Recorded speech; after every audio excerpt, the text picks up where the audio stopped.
And they can decide what they actually. All right. Good evening, everyone. Would like to welcome you to the Fruita City Council meeting. We're going to go ahead at 7 p.m. We're going to call the meeting to order. Deb, would you please call roll? Counselor Bremen. Counselor Purser. Here. Counselor Williams. Here. Counselor Cry. Yes. Counselor Miller. Yes. Counselor O'Brien. Present. All right. Our next item is a moment of silence, pledge of allegiance. If you'd please stand with us. I'd like to take a moment to have a moment of silence to allow all faiths and beliefs the opportunity for silent prayer.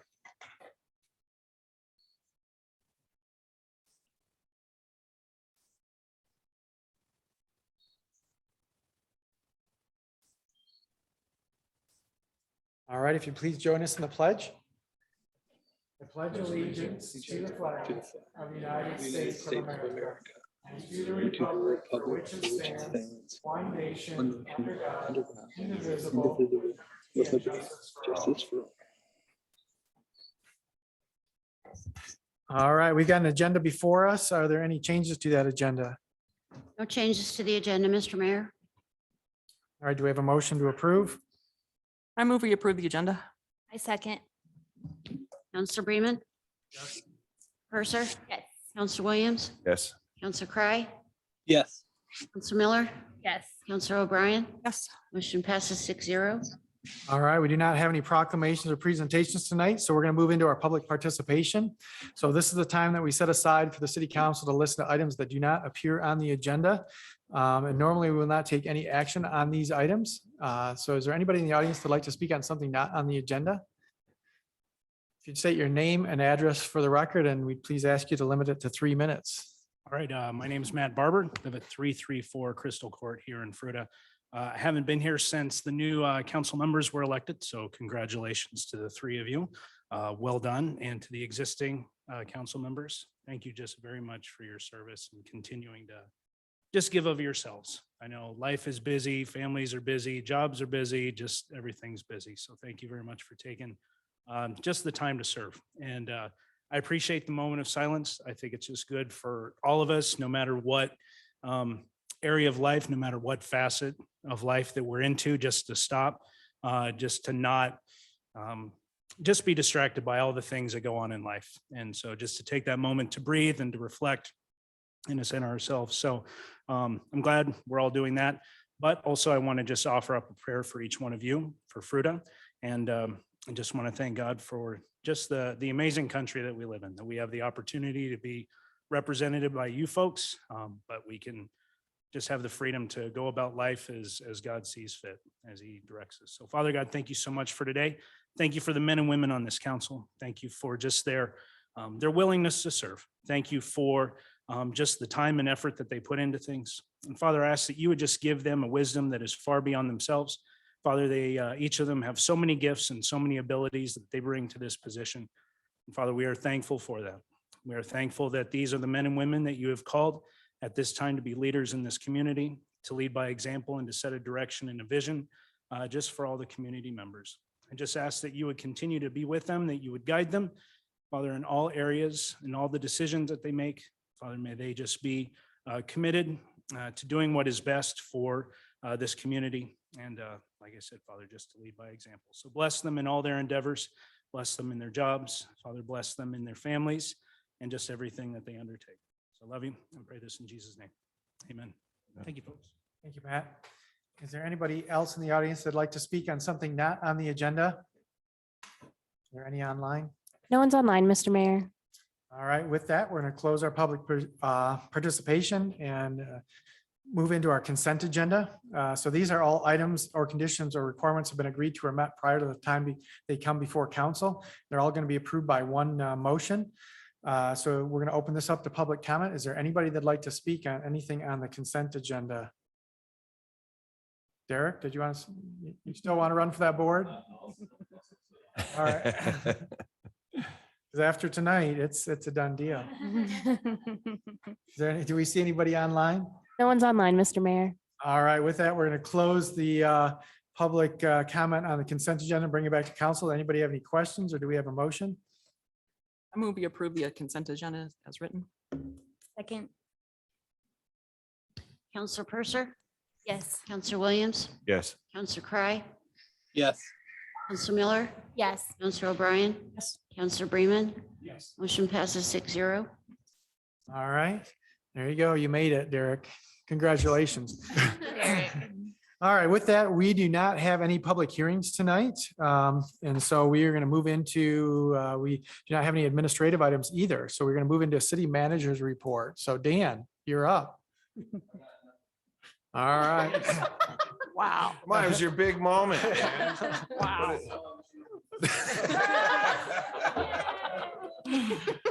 All right. Okay, with that, then we're going to move into council reports and actions. Let's go ahead and hear from Ken. Ken, what do you have any reports for us tonight?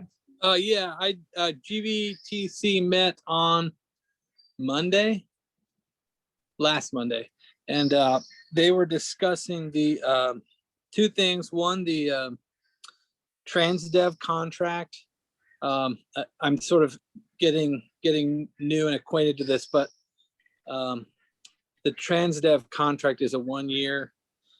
They renew it every year, and they came to our folks and asked them if they could do like a mid-contract pay bump for their drivers because they were having a hard time filling their drivers, and that 6-month pay bump isn't. I don't think it's going to impact us, the amount we give them, because they have funds to cover that, but it will impact our shares over the years, but not by much. And the biggest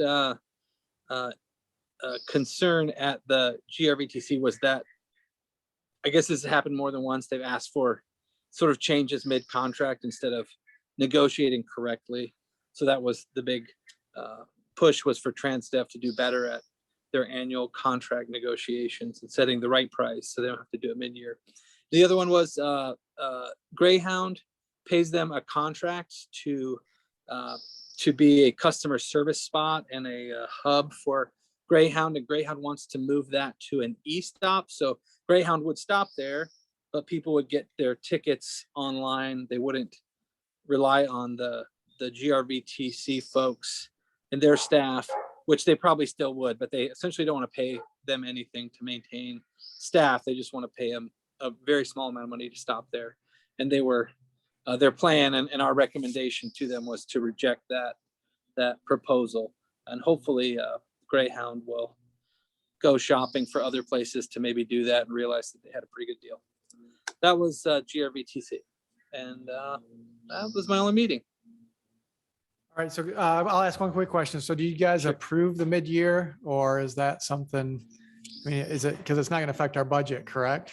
Yes, we approved it, and that just approves TransDev to increase the salary, and that GRVTC has that budget. They have those funds available to pay that without coming back to us and asking for more money. It will impact the money they ask us for in 2023, like by a couple $1,000 a year. Okay, because I want to just make sure that we know for budget season 2 coming up if that's Yeah. going to change. Yeah. Okay. Anybody else have questions for Ken on that one? The only comment is his background doesn't even look real. I know. I'm in the jungle. Yeah. All right, then we'll bring it back here. Heather. I missed the Arts and Culture Board because I was sick. So I had coffee with Nancy Patterson and she kind of caught me up on their latest things. She is a firecracker of a woman, man, she's awesome. And then Parks and Rec was going to be Monday, which is the 4th of July. So that didn't happen. So it's, I believe, next week. I can't remember. Anyway, so that was a long time to say I have nothing to report, sir. Okay, all right, that's all right. Amy. I too have nothing to report. I should have had a historical preservation meeting to give it. I was trying to save a VA. Okay. I missed it, but We're trying to they're save a gonna- baby. A VA deal. Okay. I was like, well, that's, yeah, save the baby. I mean, there could be babies involved. I don't know. All right, we're going to go down to Matthew. I'm going to change the subject a little bit than normal. GGEP made an offer to somebody. They accepted, and their start date is August 3rd. I'm just not at liberty to tell. Have they signed a They contract? did sign a contract. Okay, all right. So they start August 3rd.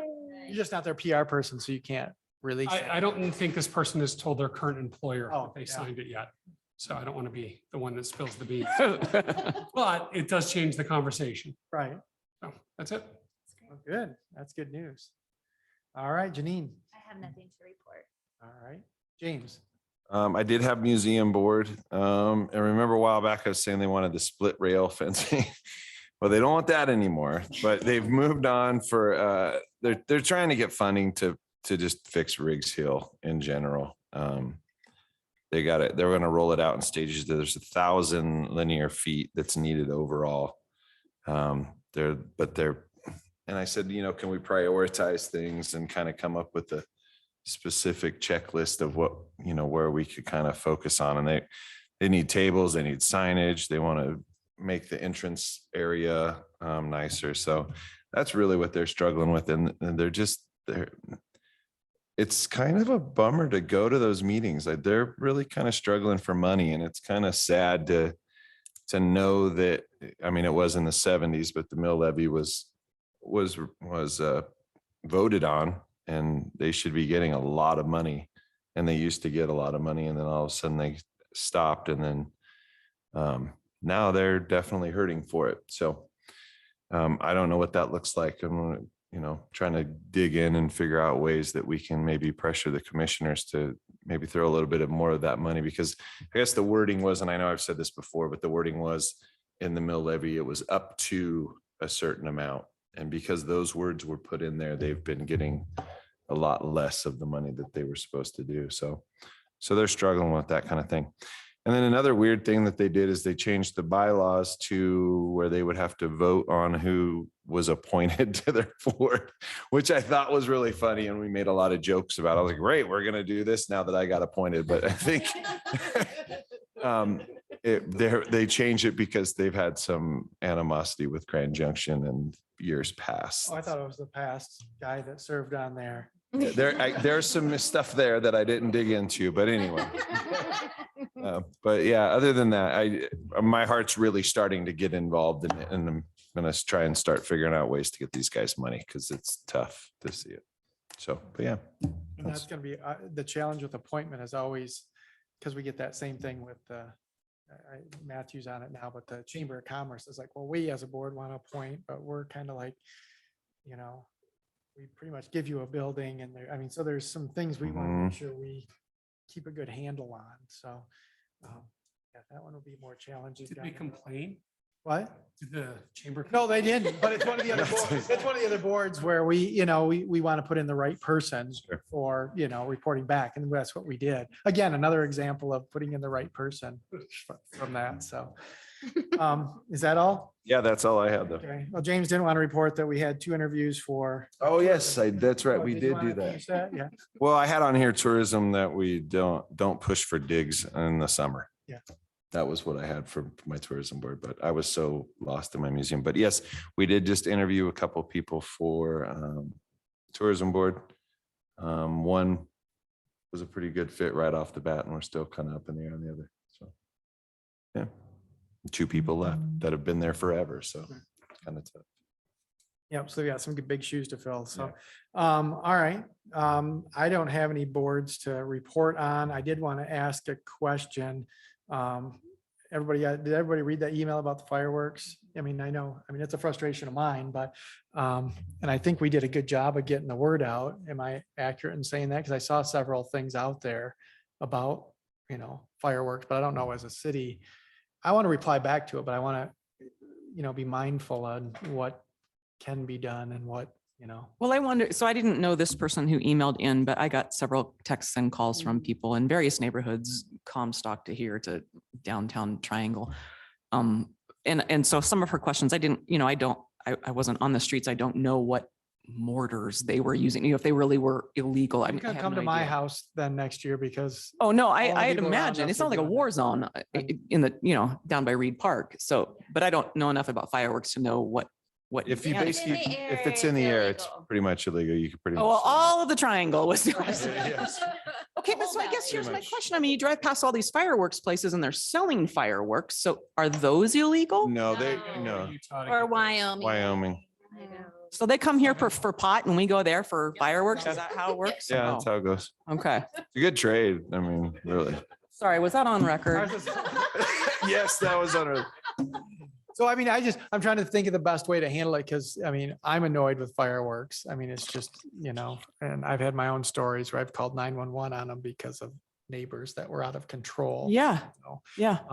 So I'm just trying to think of the best way to reply to that email because it's kind of like, I think our staff's done a good job because I've seen lots of postings on, hey, be respectful. Here's what what the restrictions are. But her comment was more, it seems like there's nothing that can be done from the police response because you've got so few police and you've got fireworks going off all over the city. And so her hope was, that we could do something. I mean, what could we do? I don't, there's 6 of us, we could all patrol the neighborhood. I don't know. I mean, I hear it too. My dog freaks out. I don't like being up until midnight while people are like, but I don't know what to do. If there's something actionable we can do. We should ask our acting city manager what. Yeah. No, he checked out already. Mhm. So how is it enforced? That's the question.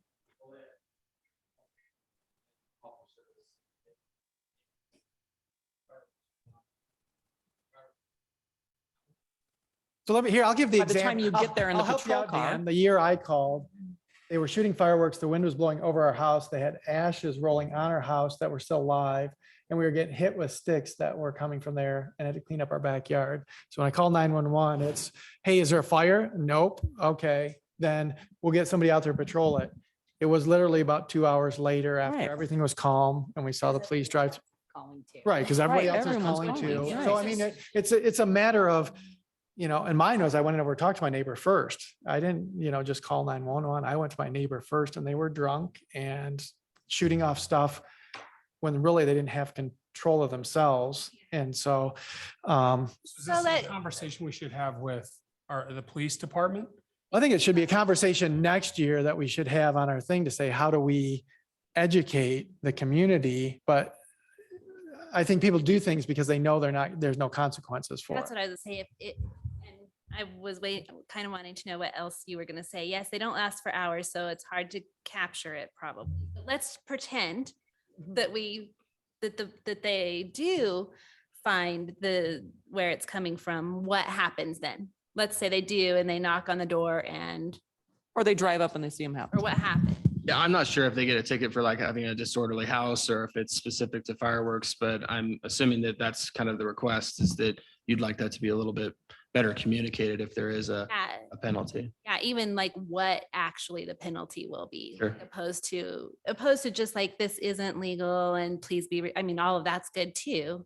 But to also know what your actual consequences would be, and then hopefully at least 2 or 3 out of the hundreds, somebody gets the consequence and then it starts to get communicated, oh, there is actually consequence here. So maybe it starts to deter, because it is also not just at 4th of July. It's like our town is firework It's party. there's gonna be more than that, We're not probably. alone in that. I'm very No. curious to see how Greeley just like tripled their fine for fireworks in response to some very concerned citizens.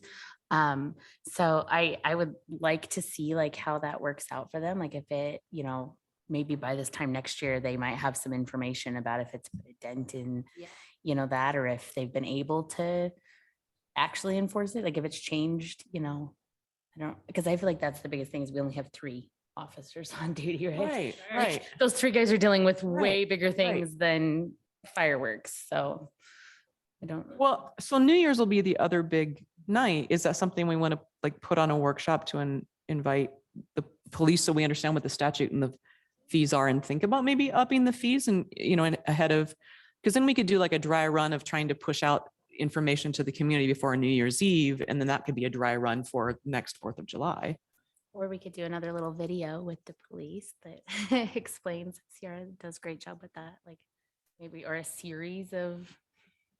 Yes, I mean, Or should, I'm just going to get back to, should we have, like you said, a workshop with the police and get, what are the consequences and what would they recommend? And then that actually helps in terms of the letter back or the note back saying, we've heard this from you and others, and here's our steps going forward to see if there is something that we can do to help with the situation. But that's an actionable item. I love us. We're good. So we're good with putting it on a workshop? Yeah. I mean, yeah, if there's something we can do, let's do it. Dan's got his thumbs up that he's got it added into his. I've You're typed gonna that, I've have typed that them- entire sentence. Good. and Sent it to. You're my- gonna ask him to come into one of the workshops then, and put it on a workshop agenda. All right, that's all I had. I just wanted to, because I mean, I know Thank it's you. frustration for all our neighbors. I mean, we hear. Have- I'm not frustrated about it. Yeah.